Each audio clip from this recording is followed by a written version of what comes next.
Welcome to Pindar Poetry. We hope you learned something new.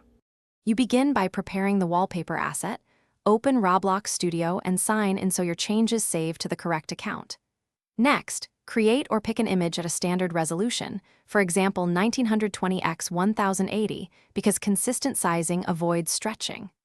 Once you have the file, open View, then Asset Manager, and import the image.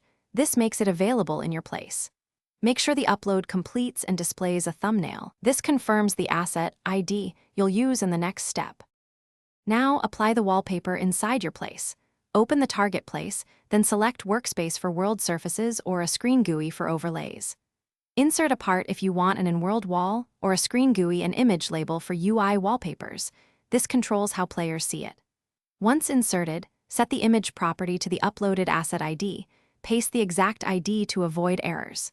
Then tweak size, position, and scale to fit the object or screen. These adjustments ensure the image displays without cropping or pixelating. Finish by testing in play mode so you see the wallpaper as players will.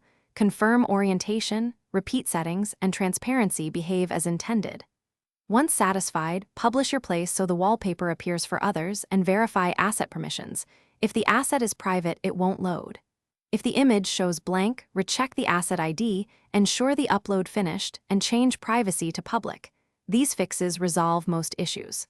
Finally, save a backup and document the asset ID for future edits. Thanks for watching. Consider subscribing if we helped you.